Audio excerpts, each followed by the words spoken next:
So I spend a lot of my life driving EVs, and although most of them are really, really good, there are some features that I often feel are missing from all of them. And in fact, I was driving around in this BMW i3 today, and I was enjoying one-pedal driving, and I just feel that why don't all EVs have that?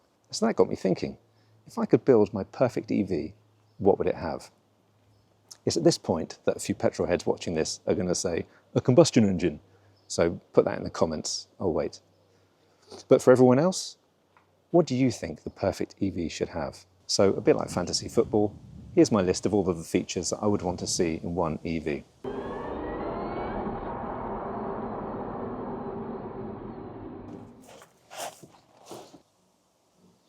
Mr. EV is sponsored by EVision Electric Vehicles, the UK's first and largest all-electric vehicle rental company.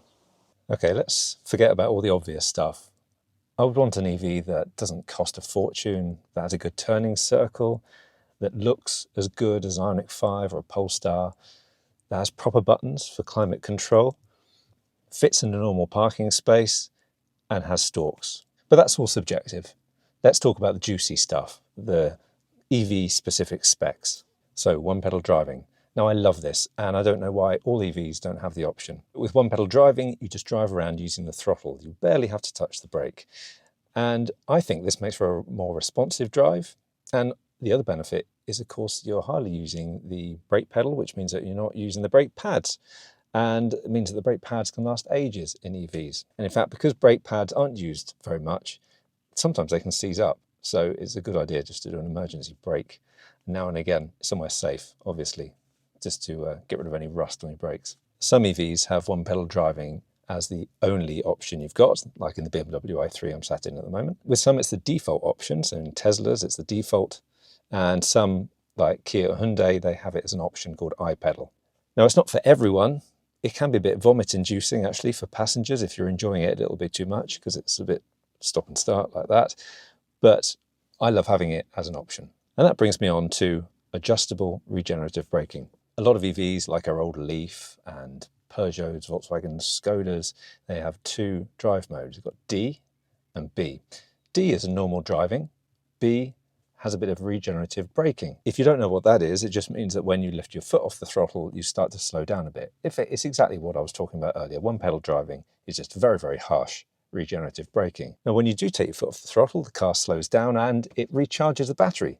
It's brilliant. It's a great way of driving the car, I think. What I love is being able to adjust it, and you can adjust it in Kia and Hyundai cars, and Renaults have it as well, and I imagine some others do as well. Behind the steering wheel, you've got some little paddles, and you can flick those to reduce the regenerative braking or increase it. Not only that, Kia and Hyundai go one step further and give you an auto option, and that means that it automatically increases the regenerative braking if there's a car in front. And even more than that, it can be clever enough to know that you're approaching a roundabout, for instance, and it will increase the regenerative braking then as well. Now, if you really want to get into the efficiency geekery, then actually having high regenerative braking around town is good. And if you're on the motorway or fast roads or whatever, then actually reducing your regenerative braking is better, so you coast more. That's apparently more efficient, according to the experts. Tesla Supercharger integration. Now, this is the point when there's going to be a massive drop-off of viewers, because I'm mentioning Tesla, of course. For those that don't know, Tesla Superchargers are all over the world, and they allow Tesla drivers to plug in and charge without doing anything else. No payment cards, no RFID cards to scan, no apps to worry about. You just rock up to the charger, plug in, and it just starts charging. Not only that, they tend to be very reliable, tend to be plentiful, and far cheaper than the competition, certainly in England, where we get absolutely screwed with prices. Superchargers used to be the sole preserve of Tesla owners, but now Tesla have started opening them up so other EVs can use some of them as well. In fact, many of them. There are still a few exclusive Tesla Superchargers, but it's getting less all the time. If you do have a normal EV, you can go to a Tesla Supercharger and you can charge on it just using the app. So you've got to download the Tesla app and then you can use it. But still, the experience is far better for actual Tesla owners. You get in your Tesla, you tell it where you want to go, and it tells you where you have to charge. Supercharger here, here, here. It'll tell you what battery percentage you have when you get to each charger. It'll tell you how many people are there already charging. It'll tell you what speed you get, the cost, all this kind of stuff. It tells you everything. It maps out your entire journey, and there is no stress at all. It is absolutely brilliant. So this sort of functionality is available in other EVs now, most EVs probably now, where it will tell you where to charge. But it's just the integration is so good with superchargers that it's difficult not to be impressed, I think, once you try it in a Tesla. If you're planning your route in a Tesla, then you find that all the superchargers, it's just a consistent, reliable experience. Very rare that anyone goes to a supercharger and finds that it doesn't work. So yes, my perfect EV would probably be one that has native access to the supercharger network. Fastned, the fantastic charging network in Europe, has something called autocharge. This is similar to the way the Teslas work, really. It means that you can go up with your EV, plug in, and it will just start charging. This is something you have to set up first through the app, which is fine. In fact, watch my video where I do this in the Fiat 500e. However, it doesn't work on all EVs. Weirdly, it doesn't work on Volkswagen Group EVs. If you have a Volkswagen Group EV, you can do something called plug and charge on the Ionity network, and possibly others, I'm not sure. And that works the same way. You set up your account and then you go to the charger, plug in, and it starts charging. But you can see there's obviously this weird situation where some cars work with Ionity plug and charge, some cars work with Fastned, but not others. So it's a bit of a mess, really, isn't it? But anyway, my perfect EV would support plug and charge, so I could actually just charge at Ionity, plug in and start charging. And by the way, a lot of the cars I've tried recently do support that. So the ones from Kia and Hyundai, for instance, can do plug and charge. Pet mode. This is one of those things that should be so easy to add that it baffles me that it's not on more cars. It allows you to leave your pet in the car, you walk off, the car's locked, the climate control is on so the pet is comfortable. There's a message on the screen saying that the pet is fine, and the alarm isn't going to go off if the pet starts moving around. It's absolutely fantastic. Now, this is something that Tesla have had for ages, and I think the only other manufacturers that do it are Rivian and Smart with the #1, and I guess the other hashtag cars as well. So it is possible with utility mode to do something similar in Hyundai and Kia cars, but it is not as good. It's not as slick. There's no thing on the screen that tells you that the pet is okay and all that sort of stuff. So it's a brilliant feature. All EVs should have it. Vehicle to load. I've mentioned this several times before, but in my previous house, we suffered from quite a few power cuts. In fact, we suffer from quite a few at the new house as well, but I'm going to save that for another video. We had the Ioniq 5 back in the previous house for a while, and we had a really long power cut. It was a power cut that was so bad, some people in our area were out for days. Luckily, it only affected us for about 12 hours, I think. Because we had the Ioniq 5 and that had something called vehicle to load, that meant that we could plug the fridge, freezer, phones, whatever else, into the car. So we had an extension lead running from the car into the house, and we plugged all the essential stuff into that. It's absolutely brilliant, and it's a no-brainer. The car has an enormous battery underneath that can keep stuff powered for ages. In fact, I said the power cut was about 12 hours. I think we had stuff plugged into the car for 11 hours, and in that time, it only used 11% battery, and that's with the fridge, freezer, coffee machine, all the essential stuff, lights, whatever else we had plugged into it. So vehicle to load is fantastic, and it's something that Kia and Hyundai have had for ages, I think probably since the Ioniq 5. MGs have it, and I think Renaults have it now as well. Weird that it's not been adopted by a lot of the other big manufacturers. Tesla, I'm looking at you. And if we're talking vehicle to load, we should also talk about vehicle to home or vehicle to grid, which means that you plug your car into your house, and you can either send the electricity into the house to power your house, or you can send it back to the grid and then you get paid for the electricity you export, which is fantastic. But even though there are some EVs that apparently support it, it's really difficult trying to find a home charger that actually works with this. The Nissan Leaf has done this for years and years, but good luck trying to find a vehicle to grid, vehicle to home charger that you can actually use with it. So it's one of those weird things that quite a few cars have had it for a while, but we just can't actually use the bloody thing yet. It's ridiculous. However, there is a company called Humax that apparently make a vehicle to home, vehicle to grid charger. I saw it at a trade show recently, so let's keep our eyes on that. I'll hopefully do a video about that in the future. Predicted charge speed. Now this is something that's definitely going in the it's a no-brainer category. If you drive an EV, then you'll know that if you get to a rapid charger, you're almost never going to get the charge speed that you think you're going to get. This is because batteries are fickle beasts. Batteries like to be at just the right temperature, and they like a low state of charge before they'll give you full speed. Our e-Niro will charge at a maximum of 77 kilowatts, 44 minutes to 80%. That's pretty slow by today's standards. But it gets much slower if you wanted to charge in winter, for instance, or at a higher state of charge. When you plug your car into a rapid charger, it does something called handshaking, which sounds very civil, doesn't it? The car will say to the charger, hey there. The charger says, hey, I can charge up to a maximum of 350 kilowatts. And the car says, well, it's a bit cold today. All I can do is 50 kilowatts. And the charger says, all right, then fine, we'll do that. And that's handshaking. After the handshaking is finished, then the car starts charging. But there you are, staring at the charger screen, only getting 50 kilowatts. And you're thinking, I'm sure the salesperson said I could do 150 kilowatts in this car. Why is it so slow? And the issue is just because of your car's battery. It's not the charger's fault. It's not the charging network.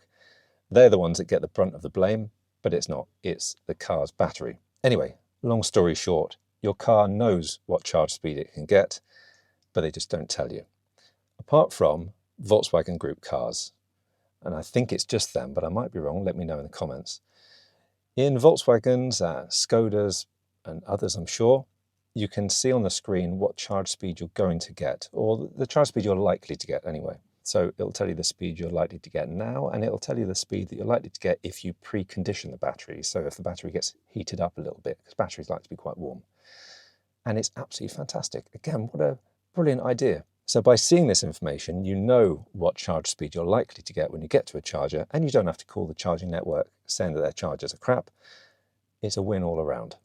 Now, talking of preconditioning, what is it? It's something that most EVs have these days. So if you select a charger as a destination on your car's sat-nav, the inbuilt one, not CarPlay or Android Auto, then it will start preconditioning the battery, or start heating the battery. So you should get a faster charge speed when you get to the charger. So that's great if you're using the car's inbuilt sat-nav. But if you avoid your car's inbuilt sat-nav like the plague, like I do, then you'll be thankful to see that you can enable this manually now. You can click on a button in some EVs, so you can manually precondition the battery so you get faster charge speeds when you do eventually reach a charger. And talking of crap sat-navs, decent route planning. So it's not a lot to ask for. I want to be able to select a destination in the sat-nav, and I want it to tell me what battery percentage I'll have when I get there, and I want it to tell me where I need to charge to get to my destination, and I want it to tell me how long I have to charge for. It's kind of stuff that makes owning an EV much, much easier. And it means that you don't have to faff around with apps and doing a route in an app and working out, oh, I've got to charge there, charge there. I want it to do all of that for me. And thankfully, these days, it's much better than it used to be, but it's still not perfect. Some EVs are pretty dreadful still at this kind of thing. Tesla and Google OS cars, like Polestar, Volvo, Renault, they remain the best for doing this from what I've seen.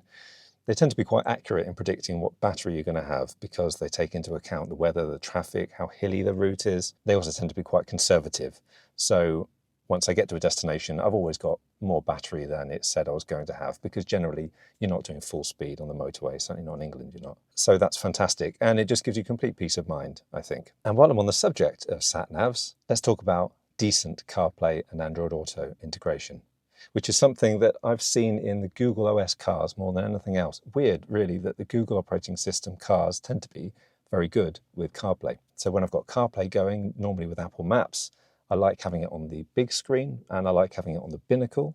If I've got a HUD in this car, then I like it to be projected on the HUD as well. So I find the Google OS cars very good, but also I drove the Skoda Elrock recently, and that actually put the navigation into the HUD as well, even though I was using Apple Maps. Not only that, this is something else that really bugs me, is that when I go to add stop on Apple Maps, I want it to show charging stations, not petrol stations. So my old Fiat 500e did this. The new Kia EV3, nope. Pin to drive. Cars are expensive, insurance is expensive, so the security of our cars is really important. These days, thieves can use relay attacks to cheat your car into thinking they've got the key, and they can drive off with your car in seconds. And weirdly, I see this affecting a lot of Ioniq 5s. Pin to drive is something that I've seen in Teslas, and I haven't seen it anywhere else, but tell me if I'm wrong there. And it just means that you can't drive the car until you put in a PIN number. So it just adds an extra layer of security. So even if you get in the car with your key card, you can't drive off. The car is immobilized unless you put in that PIN number. Again, absolutely brilliant. Why don't all EVs have that? Why don't all cars have that, not just EVs? And while we're on the subject of bloody obvious security features, Sentry Mode, which is something that Teslas have had for ages and ages. Every car these days seems to be surrounded by cameras. You have cameras everywhere. So doesn't it make sense to be recording on those cameras to make sure that no one's doing anything dodgy to your car. So that's something you can do on Teslas. You can record all of this footage on a little USB stick. You can view it in the app even. So if anyone gets close to your car, maybe they're in a car park and they've opened their door and they're likely to ding your car with theirs, it will record all of that. So it's not perfect. In Teslas, I do find that it uses quite a lot of battery.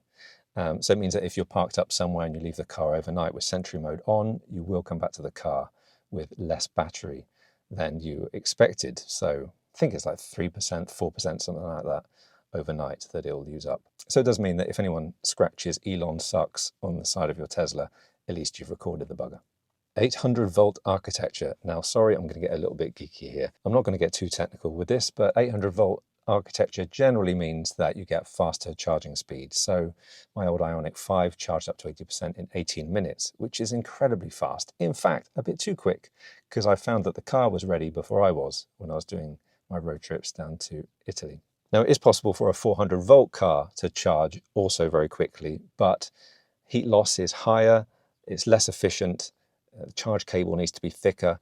Loads of manufacturers have 800-volt architecture coming up in their roadmaps, but for now it's Hyundai, Kia, Porsche, Lotus, and the Audi e-tron GT. They all have it, but it's fantastic. The charge speed is amazing. So on the geeky theme of charging, what about slow charging? So you can rapid charge, which is DC, but you can also slow charge, and that's AC. To do DC charging, the energy goes straight into the battery. So it's DC, goes straight into the battery.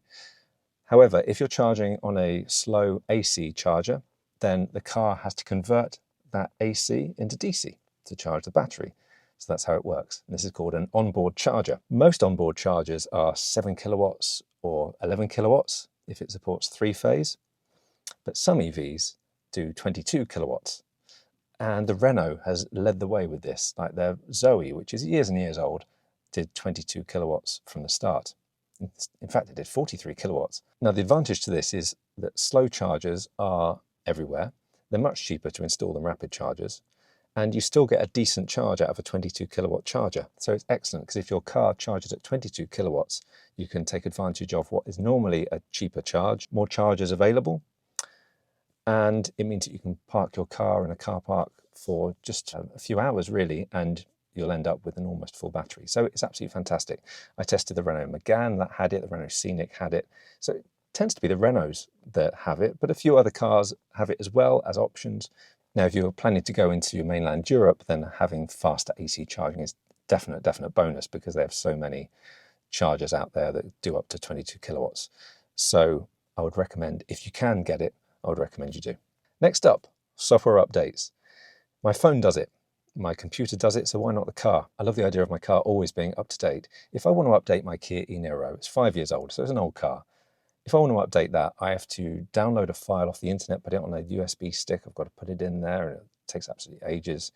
Is it not better for the car to update the software itself? So Tesla does it, the Google OS cars do it, and loads of other manufacturers do it as well. But yeah, do you trust the manufacturer of your car to do software updates remotely and not to ruin your car in the process? I don't know, but for my perfect fantasy EV, it certainly would have software updates over the air. And while we're talking about software, a good app is hard to find. I'd hate to be a broken record, but Tesla still has the best app I've ever seen of any car brand. If I look at my Kia's app, it's pretty awful. It tells me the state of charge after I refresh it, which takes a while. It seems to be stuck in kilometers in my case until I refresh it, and then it turns to miles, but that's just a bug, I think, in mine, probably. So what do I want from an app? Lock and unlock the car, which frankly all apps do these days, but I also want to see how fast it's charging, if it's plugged in somewhere, or if it stopped charging for some reason, or whatever else. I want to enable dog mode if it's got dog mode. All these things I just expect to be on an app these days, but I've been spoiled by looking at the Tesla one, to be honest. Generally, when I review a car, I don't often look at the app. So if you know of any apps that are as good as Tesla or even close to it, then let me know in the comments. So finally, the battery health. So it's such a simple idea. Just being able to see what the battery state of health is like. In a Nissan Leaf, the good old Nissan Leaf, it tells you your battery health. You've got 12 bars. And for instance, in our old 10-year-old Nissan Leaf, it's lost 1 bar. So we have 11 out of 12 bars. So it's fantastic that you can see this, even though it's not particularly accurate. I mean, it's pretty accurate, but it's not great.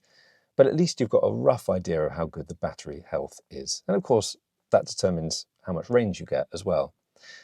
And I don't know why all EVs don't have the same. If I can look in my iPhone and I can see what the battery health is in that, then surely I should be able to do the same in a car, especially when the battery is the main thing, certainly the thing that takes up the biggest chunk of value of your car. So it's not perfect. All manufacturers have different ways of calculating the battery health. Kia's, for instance, my Kia e-Niro, if I plug a little OBD dongle, it will tell me that the battery health is still 100%. It's not 100%. That's just impossible for a 5-year-old car. And that's because you have a big battery, and you've got a buffer there. And the Kia is not calculating that buffer. So the buffer is where the degradation has happened, but the usable part of the battery, which arguably is the important bit, that's where you get the range, the usable bit is still at 100%.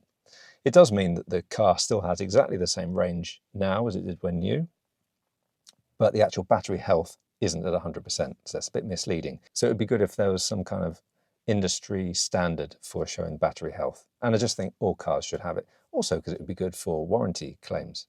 In fact, maybe that's why manufacturers haven't done it.